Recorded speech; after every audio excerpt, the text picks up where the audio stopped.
और सरकार के प्रतिनिधि के रूप में, चूंकि ये राजकीय समारोह है, इसलिए सरकार के प्रतिनिधि के रूप में यहाँ पर उपस्थित दाऊदनगर अनुमंडल के अनुमंडलाधिकारी श्री मनोज कुमार जी, यहाँ पर उपस्थित तमाम, अगर एक से हम तो एक एक व्यक्ति को जान रहे हैं, सब मेरे नेता हैं, इसलिए सबका नाम नहीं ले सकते, लेकिन कुछ लोग जो हैं उनका नाम लेना चाहते हैं। हमारे पहलवान जी हैं, हरिनारायण बाबू हैं,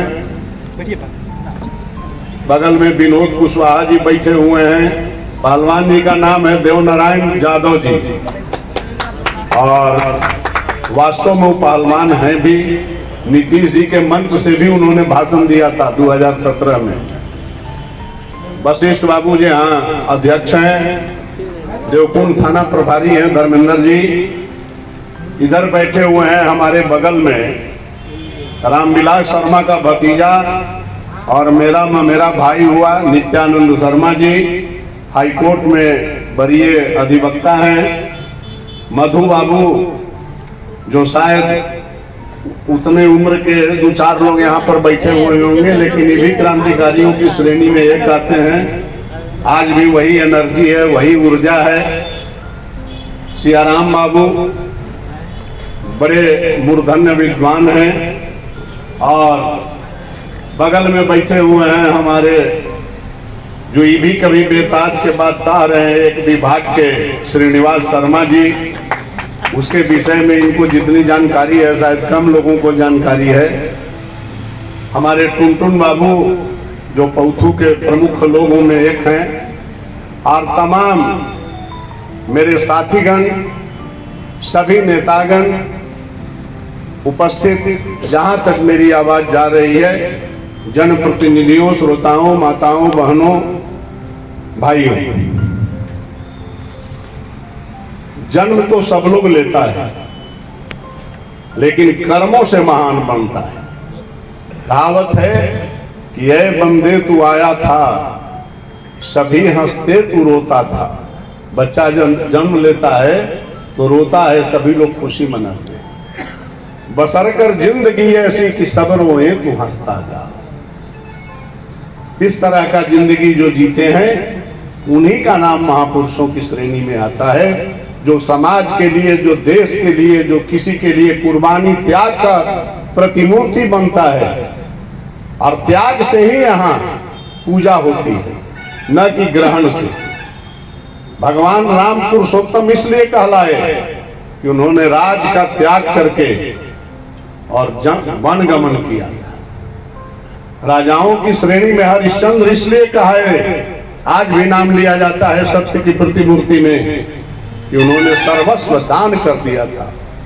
उसी तरह रामविलास शर्मा एक नहीं अनेकों त्याग किए हैं, और हम लोग सौभाग्यशाली हैं कि उस धरती पर हम लोग पैदा लिए और उनके परिवार से पैदा लिए। उनके सानिध्य में उनके संस्कारों का कुछ अंश ही हम कहेंगे, क्योंकि पूर्ण रामविलास शर्मा बनना भूतो न भविष्य।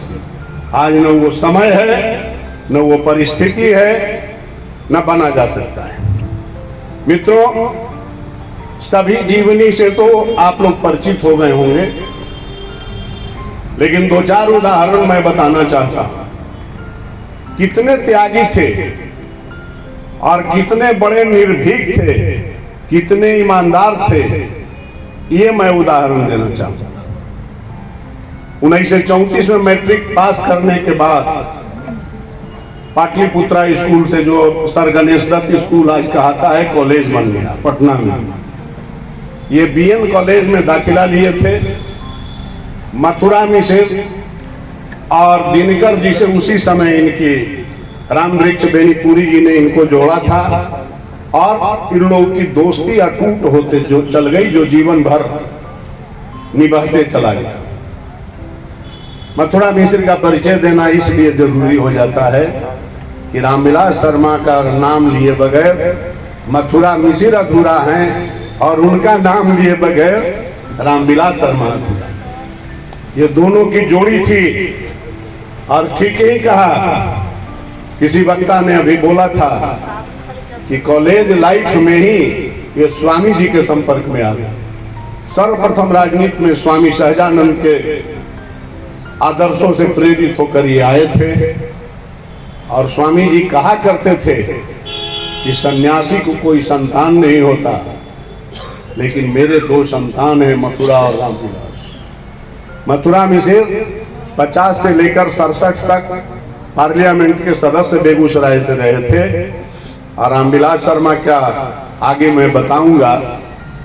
तो ये थे रामविलास शर्मा आपके। और मथुरा मिश्र ने ही स्वामी सहजानंद सरस्वती ने ही इनको सुभाष बाबू से जोड़ा था। और सुभाष बाबू के अनन्य भक्त हो गए। और जब 1939 का त्रिपुरा कांग्रेस हुआ था, जिसमें एक तरफ महात्मा गांधी थे और दूसरे तरफ सुभाष बाबू थे, तो इन लोगों ने मजबूती से सुभाष बाबू का साथ दिया था। स्वामी जी भी सुभाष बाबू के साथ थे। और गांधी जी अनाउंस किए थे, जो प्रतिद्वंदी थे कांग्रेस अध्यक्ष के नेताजी के, उनके बारे में कि पट्टा भी सितार मैया की हार मेरी हार होगी।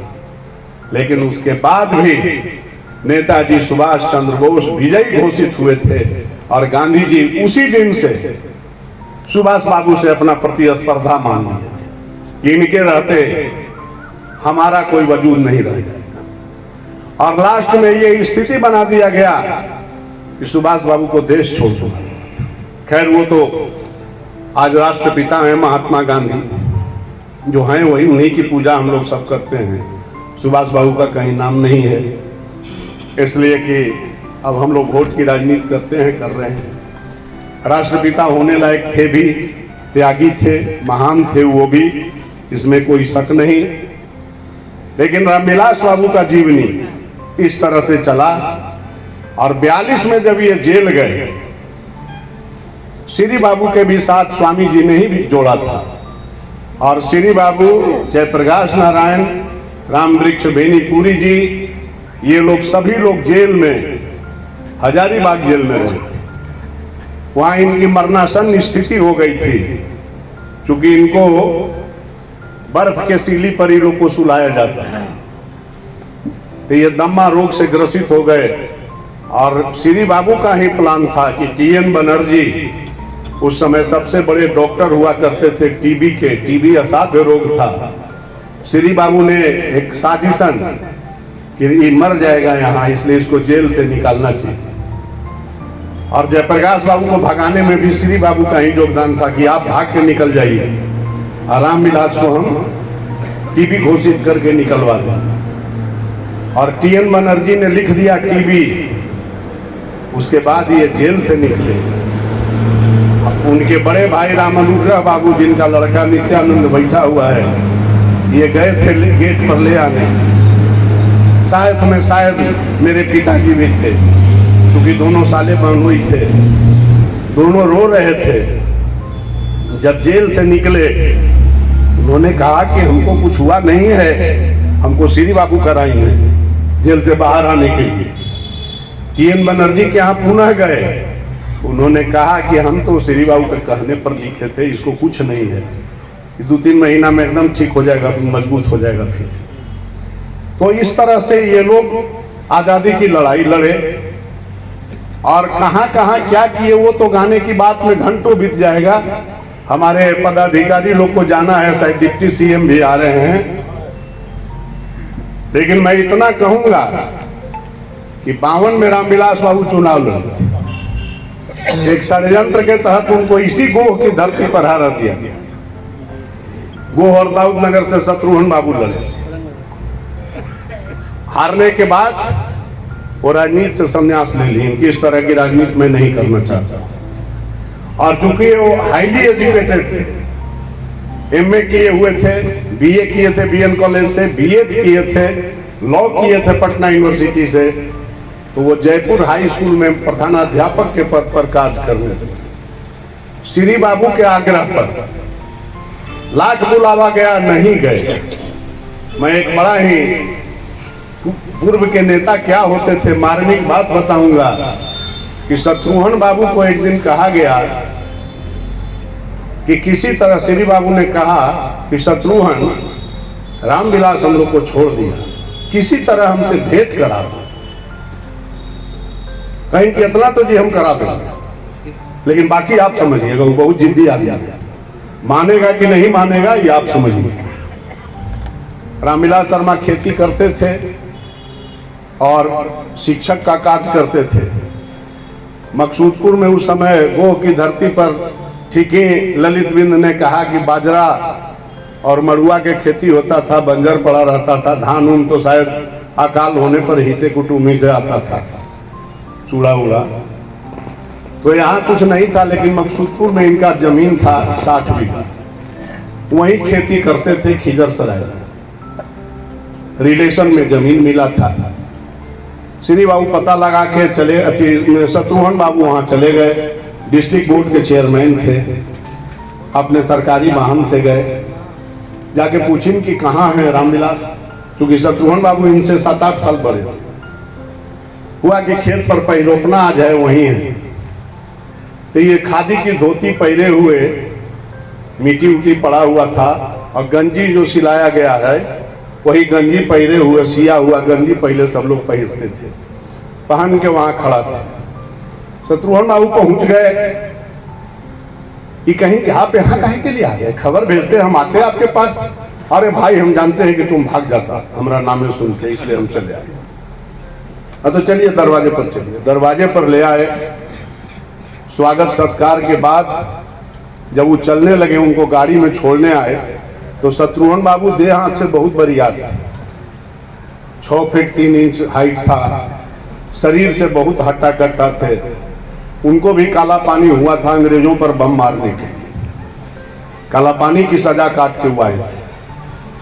तो वो इनको उठा करके और जीप में आगे लादा। उधर ड्राइवर बीच में ही छटपटाते रह के, रही क्या कर रहे हैं, क्या कर रहे हैं, तो चलो ना तुम। और अगल बगल में अपने बैठ गए, तब वो जांच के बैठ गए, तो जाए लेके चल दे, इनके मालिक का बुलावा है, चलो श्री बाबू बुला रहे।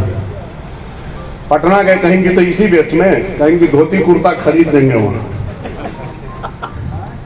और पटना जा करके धोती कुर्ता इनको बनवा के तब श्री बाबू के यहाँ ले गए। एक बार कहानी में मथुरा मिश्र जी ने ही ये जिक्र किया था, और शत्रुघ्न बाबू तो बराबर करते थे। और उसके बाद जब श्री बाबू के पास गए, तो श्री बाबू देखते रोने लगे, ये भी रोने लगे। एक शब्द कहेंगे हमको छोड़ दोगे, इतने बस। उसके बाद 15 मिनट के बाद कहीं कि रामविलास तुम एमएलसी बन जाओ, फील्ड तुम्हारे लायक नहीं है, क्योंकि तुमसे बर्दाश्त नहीं होगा राजनीति का छल कपट, इसलिए तुम अपर हाउस की राजनीति करो। और जीवन पर्यंत जो एमएलसी बने, मरण पर्यंत वहीं एमएलसी के पद पर रहे, मंत्री भी बने, विभिन्न कमेटियों के चेयरमैन बने। त्याग की बात मैं करता हूं, एक विधायक बनने के लिए हम लोग क्या नहीं कर रहे हैं। और इनको 2 बार मुख्यमंत्री का ऑफर मिला था, और इन्होंने लात मार के कह दिया कि मैं मुख्यमंत्री पद ऐसा नहीं चाहता। YB चौहान थे विदेश मंत्री, गृह मंत्री बने थे केंद्र में, राजभवन में आए और गवर्नर के यहां से बुलावा हुआ कि रामविलास शर्मा को बुलाओ, लीडर ऑफ ऑपोजिशन थे उस समय। ये गए तो चौहान साहब ने कहा कि रामविलास बाबू, देवी जी की इच्छा है कि आप बिहार का कमान संभालें। कहेंगे बड़ी अच्छी इच्छा है। ये 74 आंदोलन के पहले समय की बात है, जब ये लोग इंदिरा गांधी से अलग हो गए थे 69 में, और अलग होके ये संगठन कांग्रेस बनाए थे। और 74 में जब जेपी का नेतृत्व शुरू हुआ, उस समय जेपी के साथ हो गए थे ये सत्येंद्र बाबू, कृष्णकांत सिंह जी, अंबिका शरण सिंह जी, ये जितने थे सब संगठन कांग्रेस में आए थे।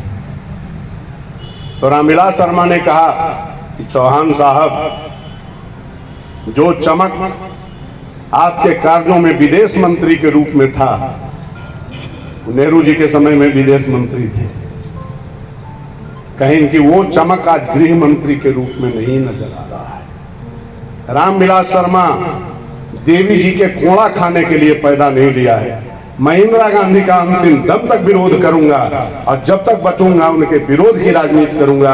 मैं उनके साथ नहीं जा सकता और मुख्यमंत्री की कुर्सी को लात मार।